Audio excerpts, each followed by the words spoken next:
Hey everyone, welcome back to my channel. My name is Jasani Louise, and if you're new here, thank you for clicking on this video. Don't forget to like, comment, share, and subscribe. Okay, your girl is trying to get to 2,000 subscribers, help a small YouTuber grow. As you can see from the title, I'm doing a sit-down talk today, answering a few questions on how my experience has been traveling throughout Southeast Asia as a young Black woman.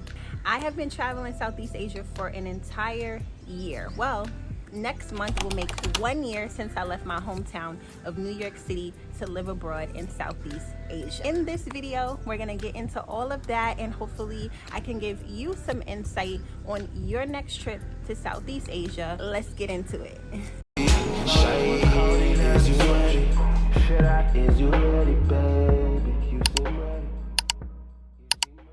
A little backstory about who I am. I'm Jasani Louise, born and raised in New York City. I have experience in multiple different backgrounds: tech, customer service, retail, beauty, modeled for a few years, but it wasn't fulfilling for me. I thought it was something that I would want to do for long term. You know, as you get older, your tastes change, things change, and you realize that certain things just don't fulfill you anymore, but they just don't fulfill you at all. Right before I left to Southeast Asia, I was a licensed cosmetologist doing hair in Manhattan, and again, it wasn't fulfilling.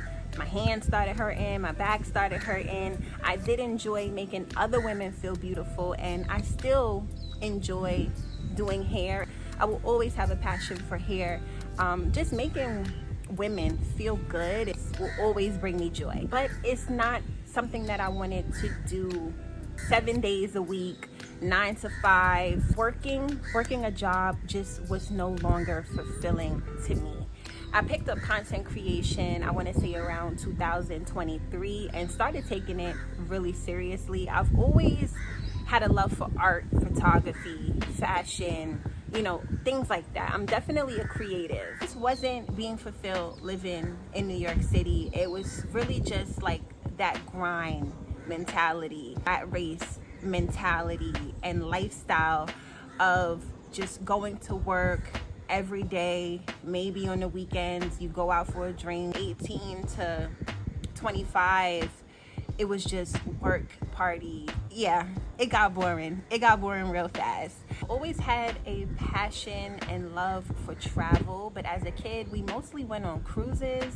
So as I got older, I told myself that every year for my birthday, I was going to take a trip. And that's what I started to do. I started to take trips every single year. Instead of trying to plan a birthday dinner, I was booking a flight to go out of New York City for my birthday.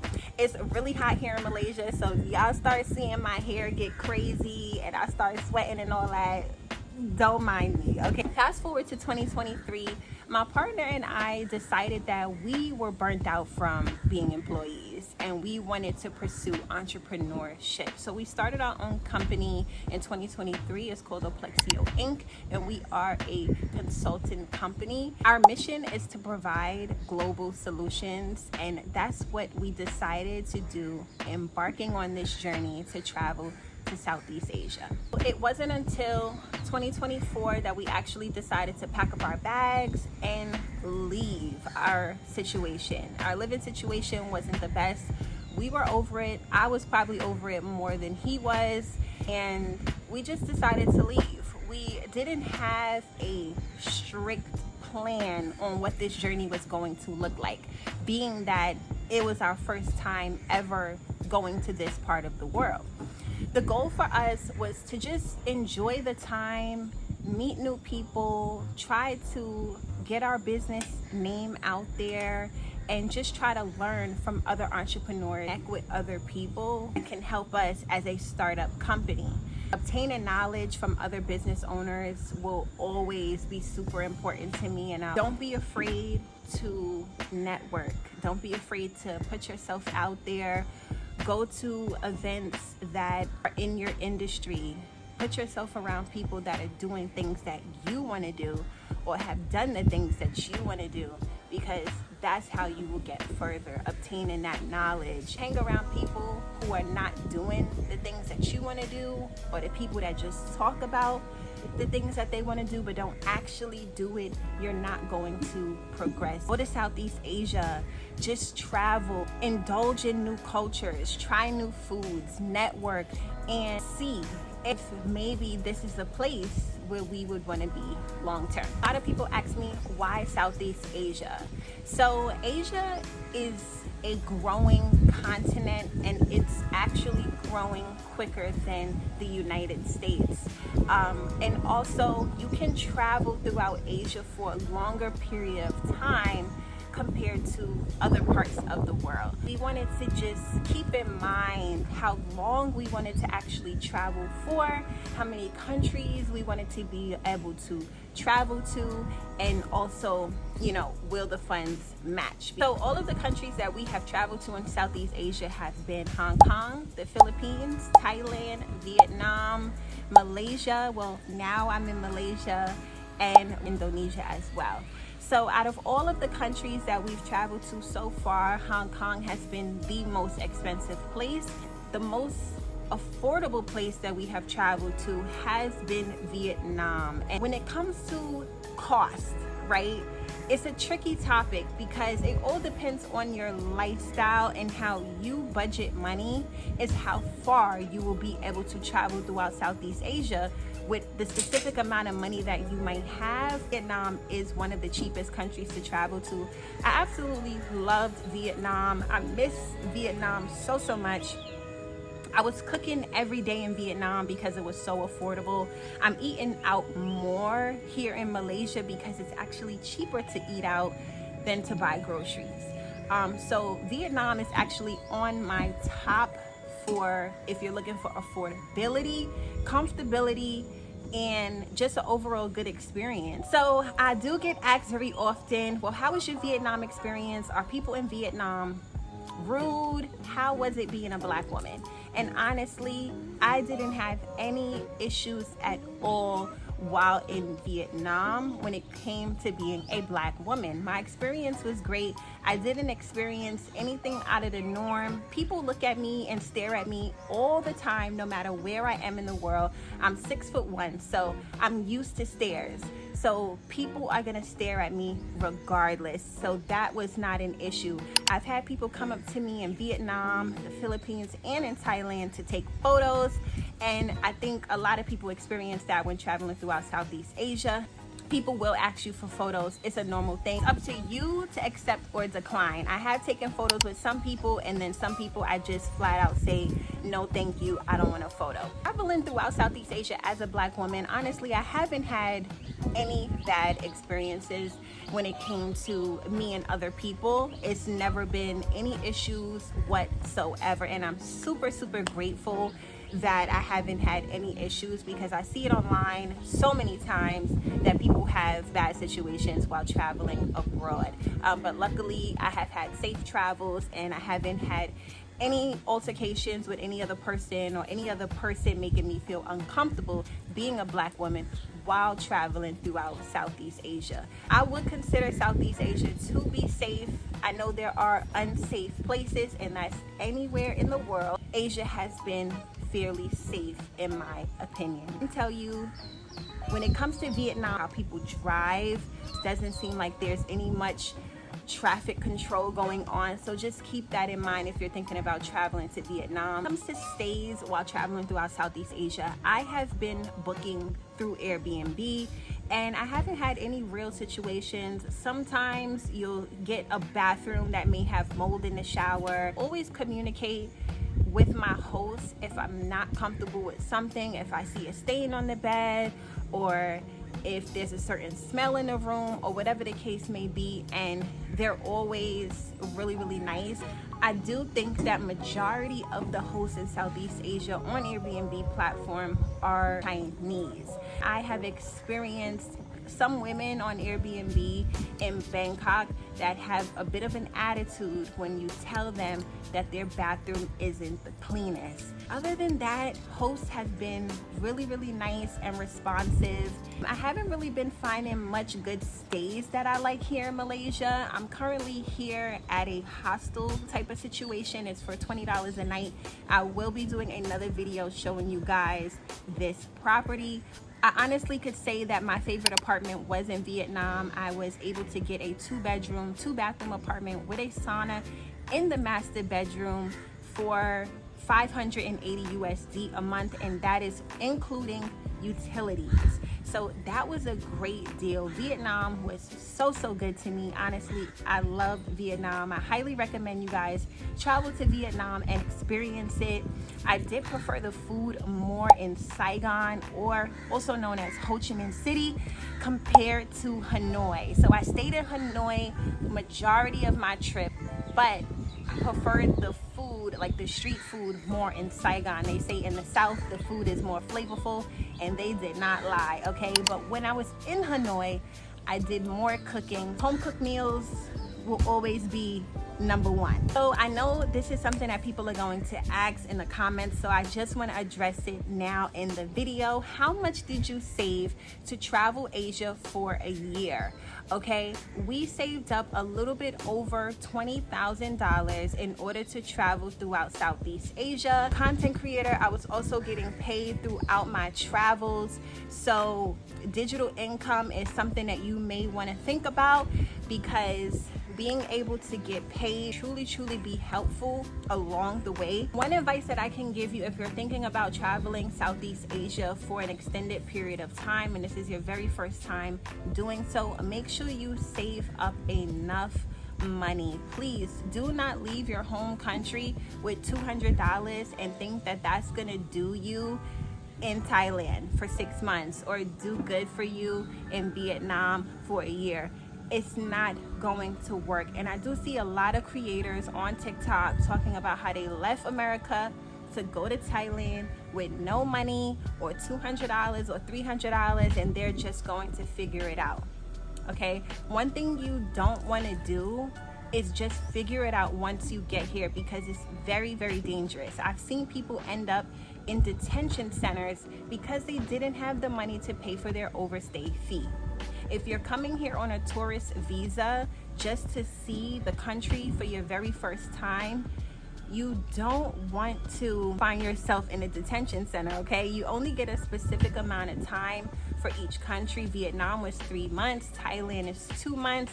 So if you don't have the money at that 2-month mark to leave and you end up overstaying, it's going to be 500 baht a day. That's for Thailand. You need money. You need money to travel. You cannot travel without money.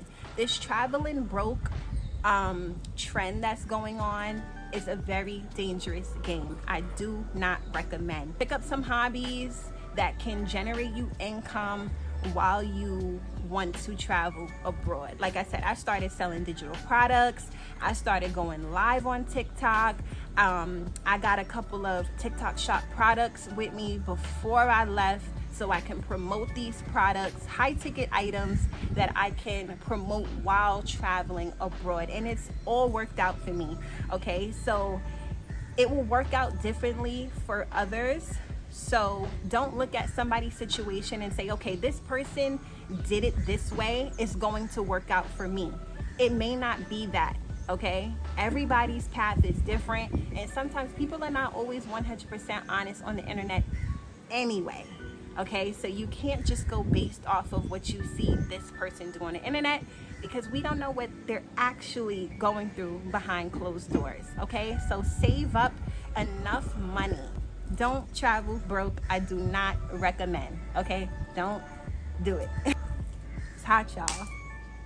It's hot. Make sure you sort out your visa situation prior to leaving. Make sure you know exactly what visa you want to get, how much it costs, and do your research. Always do your own research. What works best for you? Asia is way more affordable to live in for a long period of time compared to living in the US. So if you have money saved up and you have an online business, you will be able to travel throughout Southeast Asia for 6 months to a year or even more. Make your plan around that. You don't have to have a strict plan that you follow, because things may not work out exactly how you plan it when it comes to travel. So just kind of roll with the punches, go with the flow, and just be grateful for every single day that you're able to be in a different country that's not America. Also, give yourself grace and be patient with yourself, because this will be your very first time embarking on a journey like this one. This journey has taught me so much. It has shown me that it's so much more to the world, and people are happier. People are much happier in other parts of the world. It's amazing being Black, and people love us in other parts of the world. So just don't be afraid about that, but be very mindful, be very aware, and discernment is key. Okay, I don't meet up with everybody that's trying to meet up with me on the internet, because my safety is first. All right, so just be careful with the people that you meet up with, and just make sure that they align with your journey. Okay, so this is a sunscreen that I've been wearing while in Southeast Asia. I got it buy one get one free, which was a great deal. This one is done, so I'm on to this bottle. This is the Beauty of Joseon Relief Sun Rice and Probiotics. It's SPF. This is a SPF 50. Okay, having a good sunscreen is super important while traveling throughout Southeast Asia. Now, when it comes to packing for Southeast Asia, if you didn't see my Vietnam video, this is how I packed for Southeast Asia, and this is currently how much luggage I have with me. I had to get rid of a lot of clothing. I got rid of a lot of polyester clothing while I was here, because I actually overpacked. I was just thinking about shooting content. Super hot every single day. If it's not hot, it's raining, and then it's back to hot. So when it comes to packing, don't overpack. Don't pack no jean jackets. Don't pack a bunch of sweats. Don't pack a bunch of jeans. I packed 2 pair of denim jeans, and I ended up cutting one into a pair of shorts, because I haven't worn my denim jeans at all. So pack light. Cottons, linens are perfect. Can find clothing here that's way more affordable. Like, I found some cotton shorts for $4 at a little market in Chiang Mai, Thailand. So if you want to just pack majority of like your products and things like that, or to do your hair and your shoes and things, pack those things, and then you can purchase clothing for way cheaper once you get here to Southeast Asia. Now, if you're a tall person like me, it may be a little bit harder to find clothing. I know for me as a tall woman, I haven't been able to find like long skirts, like long enough for me, or long dresses. So just keep that in mind. If you think about going from Thailand to Vietnam and then Vietnam to the Philippines, you will probably fly Air Asia. You'll have to pay for luggage. So when it comes to budgeting, we want to make sure that we're not overspending. Don't overpack in case you want to get on the train to go to another country. If you want to get on a bus, or if you want to take a flight, the baggage fees will add up. So just keep that in mind. If you are a Black woman, I do recommend packing more things that you would need for your hair and your skin, okay, because those things are very limited in Southeast Asia. Now, you can order some things off of Shopee or Lazada, but those things are like taxed 3 times the price. Like, I seen a Shea Moisture mousse selling for $19.99. Okay, so you don't want to do that to yourself, because that mousse is not $20. Also, you want to make sure you pack a shower filter. Definitely pack a shower filter. Also, you want to pack a universal travel adapter. I'll be linking all products down in the description below. To traveling throughout Southeast Asia, you will be using apps like Grab. Grab is like the Uber or Lyft of Southeast Asia, okay? So being here in Malaysia, they don't have Grab bikes like how Thailand and Vietnam have. So you do have to book Grab cars. If it's better for you to maybe rent a car or a moped, it may be cheaper than booking Grab rides. But for the most part, for me, I think the most I've spent on a Grab car here in Malaysia has been around $7. But usually it's about $1.50 or $2 to just go to like a cafe or something, or go up to the beach. That's about a 10-minute drive. So Grab cars are available only in Malaysia. There are no motorbikes in Malaysia. If you travel to places like Vietnam and Thailand, they do have motorbikes. And also, always wear your helmet. I know you're trying to look cute with your hair. Don't do it to yourself. Wear a helmet, because if the cops see you, they will pull you over. And if you don't have cash on you, you will have to take out cash right away. Because it happened to me in Bali. You will have to take out cash right away and give them that cash. Okay, so please wear your helmet while traveling on motorbikes throughout Southeast Asia. It's for your own safety. I was leaving Bali. I was in Bali airport traveling to Bangkok, Thailand, and I did get food poisoning. Okay, so when it comes to seafood, be very, very careful, be very mindful when it comes to the seafood that you're eating, because seafood can make you very, very sick. If you heard of Thai belly or Bali belly, it's true. You can get food poisoning. I don't recommend seafood, especially in the airport, but if you're on the street, just be really mindful. If you're thinking about driving your own vehicle while in Southeast Asia, please make sure you get an international driver's license. This is how it looks. It costs about 20 USD, and I got it from my local AAA office before I left. So it takes about 5 minutes to do. Get it done if you're thinking about driving your own vehicle in Southeast Asia. If not, you will get stopped. Okay, I did get stopped in the Philippines, and luckily I had my international driver's license. Now, you have to get the international driver's license for the type of vehicle you will be driving. So if you get it for a car, you have to drive a car in Asia. If you get it for a motorbike, then that's what you will be driving in Asia. You cannot get an international driver's license for a car and rent a motorbike, because you still will get a ticket. Keep that in mind. Make sure you like, comment, share, and subscribe, okay? Please hit that subscribe button right now. If I missed anything, please feel free to drop any other questions down in the comments below, and I will do a part 2 for you guys. Thank you for watching, and I'll see you in my next one. Bye.